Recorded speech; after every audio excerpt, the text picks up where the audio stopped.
And we have a small box game at your booth as well. It's a card game, and I think you started with card games, right? I think our first interview was with card games. Absolutely. So when we came here in 2010, our first time here, we had 3 small card games, Triumvirate, Haggis, and then The Resistance. And you know, all those games are great games, and Resistance turned out to be a major success for us. So that was a long time ago when we shared a small booth with Bamboo Spiel. So we're back with Witching Hour, which is one of my favorite games of the new games we have. It's a hard game to describe what it is because it plays a little bit like a trick-taking game, but it's not a trick-taking game. So I would say it's a hand management game. Okay. And it has an attack element is the core mechanic. So at the beginning of the game, each player gets 13 cards. You get 10 cards if you're playing with 5 players. And on your turn, so points are bad, so you don't want to take points, and the game is played over 3 rounds. And after each round, we'll take scoring tokens. At the end of the game, the player with the fewest points is the winner. The core mechanic of the game is on your turn, you must either play a card for its action or attack another player. And almost all the time, you're going to be doing an attack. And the way attacks work is you must play any number of cards of the same type. So if I were to attack you, I would attack here with, let's say I have 4 bells, because I set this up for 4. I attacked you with 4 bells. And you would have what we call our hex pile. Each player has this little token to denote which cards are in their hex pile. Right now there's no cards in the hex pile. So you now have, I attack you with 4 cards, you have several options that you can do. One is you could just take this and you put it into your hex pile, and at the end of the round you would score points for those cards you took. And in this case, 4 bells at the end would be 5 points. If you took a 5th bell, then at the end of the round you would score 8 points. And there's a player aid that shows you all the card distribution and the points as well. So taking 4 bells is 5 points, which is a fair amount of points. So rather than taking bells, you could actually block that attack. And the way you block an attack is you play an equal number of cards that are also of the same type. They don't have to be the same type as what I attacked you with, but they have to be the same type together. And if that were to happen, we would take the attacking and the blocking cards and put them in the center, and they're out of play. So I would be 4 less cards in my hand, you would have 4 less cards, and that would be your turn.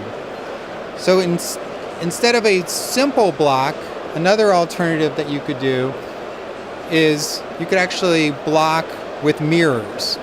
And here you have 3 mirrors.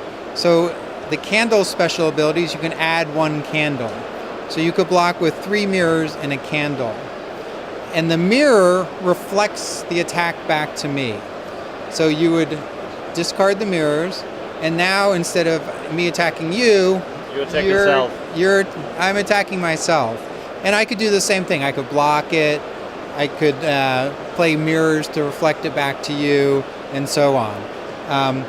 The one thing you'll notice is if I were to, attack you and you mirror it back, and then I mirror it back to you, I would have played 8 cards out of my hand.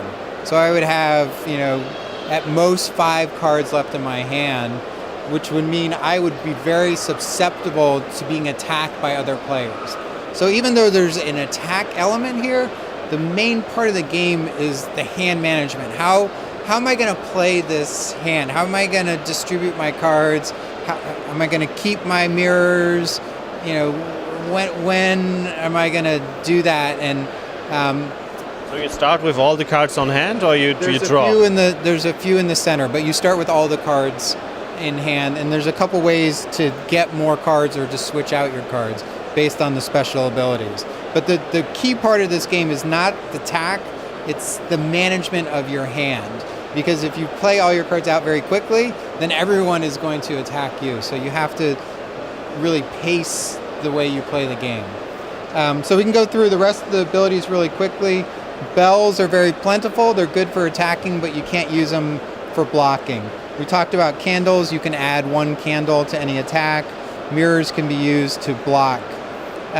Instead of blocking attack, you can take one familiar from your hand and you discard the attacking cards and you put this into your pile. So instead of being attacked with 4 bells that's worth 5 points, I can put a familiar in my hand and only take 3 points negatively. And if I do that again, the second mirror is only a net of 2 points for blocking that attack. The book, the skull, and the hourglass, and the cauldron all kind of work similarly. The book, you play it right into your hex pile. You look at another player's hand so you know what type of cards they have in their hand, and then you take a random card from their hand. So you don't get to choose which type of card, and then you get to go again on that turn. The skull, you look at the cards in the center, and you get to take one. So you can, get another mirror, or you can get another card to make one of your suits stronger.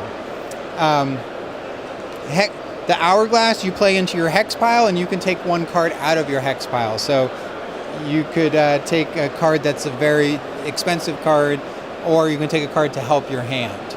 And then cauldron, you look into the discard pile, and you can take one card for yourself in your hex pile, and one card to put into someone else's hex pile.